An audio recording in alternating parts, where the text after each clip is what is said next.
আসসালামু আলাইকুম।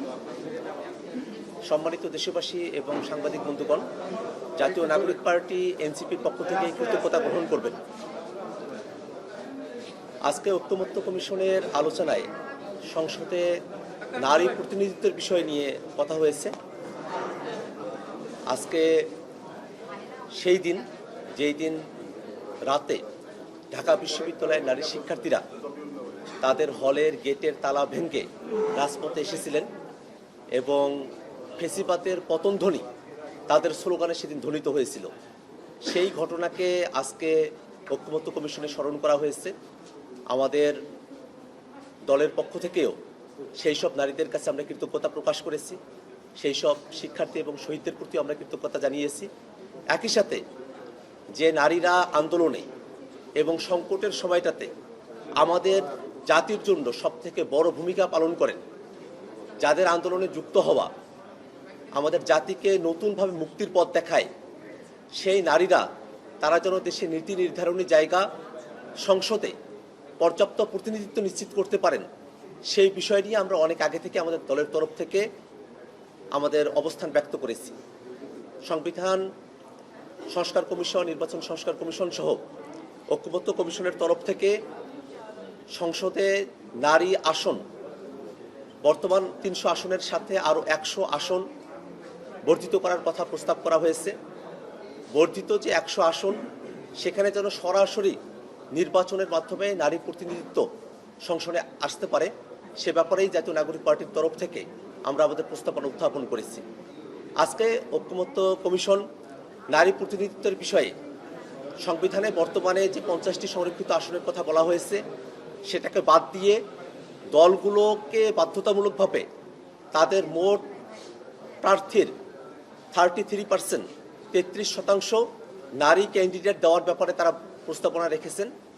কিন্তু ঐক্যমত্য কমিশনের দলগুলোর তরফ থেকে এই প্রস্তাবের পক্ষে পজিটিভ রেসপন্স ছিল না।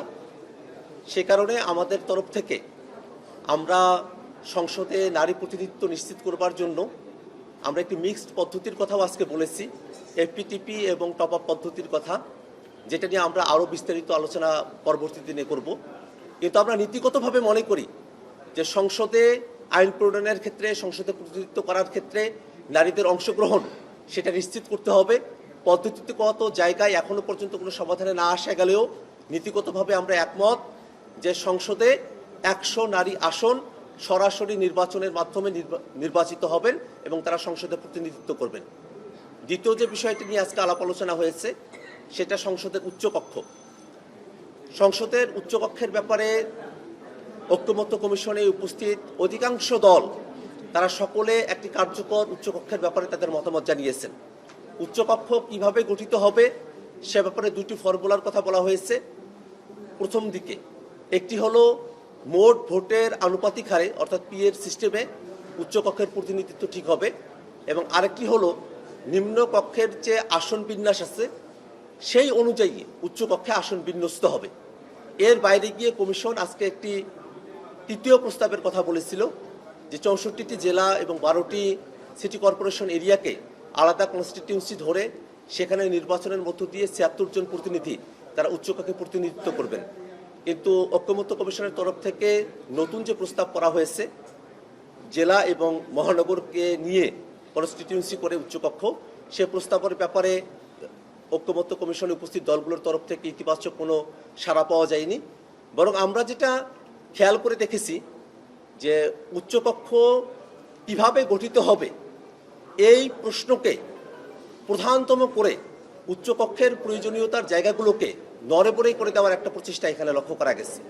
আমরা দেখেছি এখানে অধিকাংশ দল ভোটের অনুপাতে পিআর সিস্টেমে উচ্চকক্ষে প্রতিনিধিত্ব নির্বাচিত হবেন সে ব্যাপারে যখন একমত, এটি কার্যকর উচ্চকক্ষ হবে, যে উচ্চকক্ষ 2/3 মেজরিটিতে সেখানে সংবিধান সংশোধনের বিষয় পাশ হতে হবে, এই আলাপ আলোচনাগুলোকে কিভাবে যেন একটা দুর্বল উচ্চকক্ষের দিকে ঠেলে দিয়ে, যাতে যে দলগুলো উচ্চকক্ষ চেয়েছে তারা যেন উচ্চকক্ষ আর প্রত্যাশা না করে, সেরকম একটা জায়গায় আমাদেরকে নিয়ে যাওয়ার চেষ্টা করা হচ্ছে।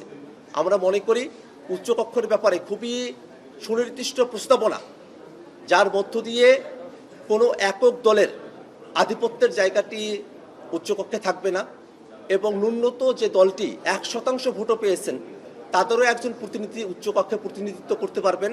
একই সাথে বহু দলের প্রতিনিধিত্বের সম্মিলনে একটি উচ্চকক্ষ গঠিত হবে, যেটা ক্ষমতার ক্ষেত্রে আইন প্রণয়ন, সংবিধান সংশোধনের মতো বিষয়গুলোতে চেক অ্যান্ড ব্যালেন্সের মতো গুরুত্বপূর্ণ ভূমিকা পালন করবে। এছাড়াও আমরা যে নিয়োগ কমিটিগুলোর কথা বলেছি, যেটাকে পূর্বে এনসিসি বলা হতো, সেই জায়গাতেও উচ্চকক্ষের প্রতিনিধিরা থাকবেন। এই গোটা আলোচনাকে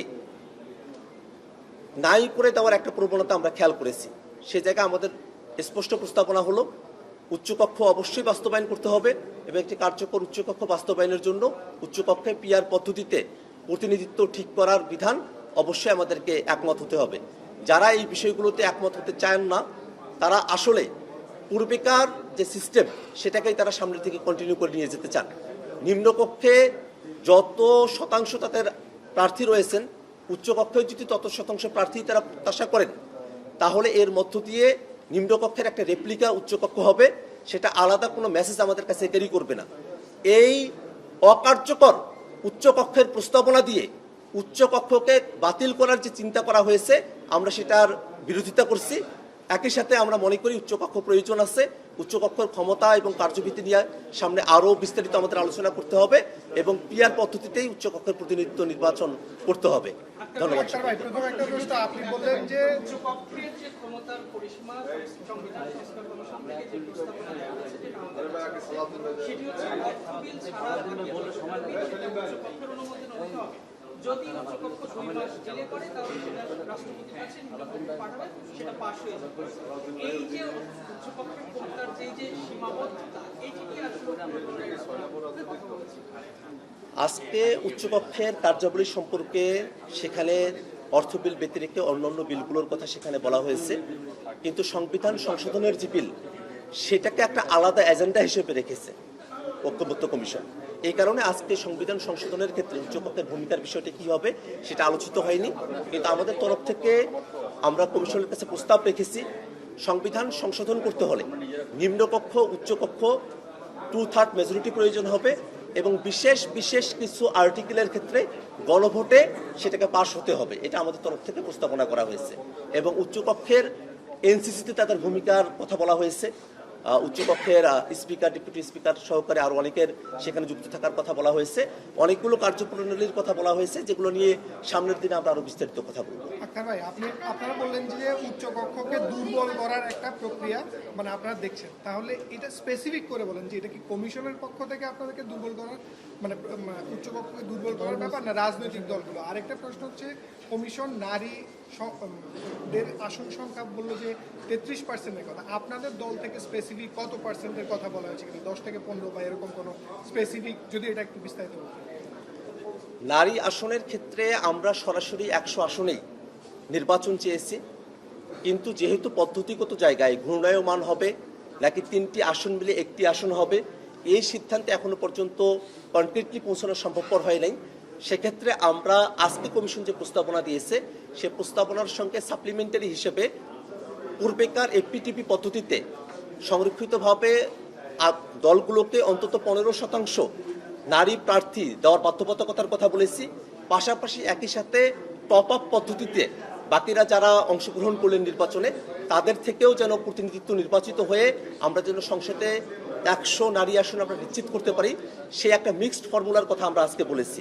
সেটা নিয়ে কমিশন বিবেচনা করবে এবং আমরা আরও বিস্তারিত নিজেদের মধ্যে আলাপ আলোচনা করে তারপরে আরও কনক্রিটভাবে আমাদের প্রস্তাবনাগুলো আমরা উপস্থাপন করব। আপনারা উচ্চকক্ষের কথা বলেছেন, আমি খুব স্পষ্ট করে বলি, উচ্চকক্ষের ব্যাপারে রাজনৈতিক দলগুলো তাদের মধ্যে মোটা থেকে একটা একমতের জায়গা তৈরি হয়েছে, কিন্তু সেটা একটা কার্যকর উচ্চকক্ষ যেন হয়। কার্যকর উচ্চকক্ষের প্রধানতম শর্ত হিসেবে আমরা বলেছি সেটা যেন নিম্নকক্ষের রেপ্লিকা না হয়, সেটা যেন ভোটের অনুপাতে পিআর পদ্ধতিতে সেখানে যেন প্রতিনিধিত্ব নির্বাচিত হয়। কিন্তু যদি পিআর পদ্ধতিতে সেখানে প্রতিনিধিত্ব নির্বাচিত না হয়, সেক্ষেত্রে নিম্নকক্ষের যতগুলো আসন তার অনুপাতে যদি উচ্চকক্ষে আসন বঞ্চিত হয়, তাহলে সেটা একটা রেপ্লিকা হবে মাত্র। সেটাতে আলাদা করে চেক অ্যান্ড ব্যালেন্সের কোনো জায়গা থাকবে না। রাজনৈতিক যে দলটি ক্ষমতায় রয়েছে সেই দলটি একচ্ছত্রভাবে উচ্চকক্ষ এবং নিম্নকক্ষ তাদেরকে পরিচালিত করবে, তাদের উপর তারা খবরদারি করবে। সেই জায়গা থেকে আমরা বেরোয় আসার কথা বলেছি।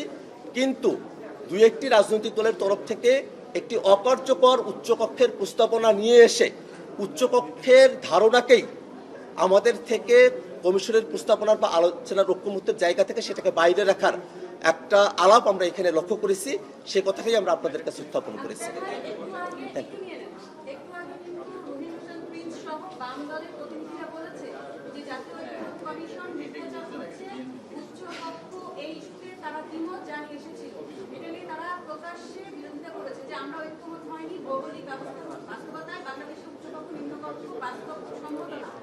উনি প্রকাশ্যে বলেছেন, তারপরে আপনি যেটা বললেন আর কোন দল তারা বিকল্প কি প্রস্তাব দিয়েছে সেই দলগুলো বাম দলকে আমরা জানি। আচ্ছা, খুব সম্ভবত আপনার প্রশ্ন ঐক্যমত্য কমিশনার যারা আছেন তাদের সঙ্গে রিলেটেড হবে। আমরা এটা বলেছি যে সব দল একমত হয়েছে, আমরা এই কথা বলিনি। আমরাও বলেছি যে অধিকাংশ দল একমত হয়েছে, সেই অধিকাংশ দলের মধ্যে প্রিন্স ভাইদের দল নাও থাকতে পারে, সেটাকে আপনারা একটা এক্সেপশন ধরে নিয়ে আপনারা নিউজ করতে পারেন। ধন্যবাদ আপনাদের।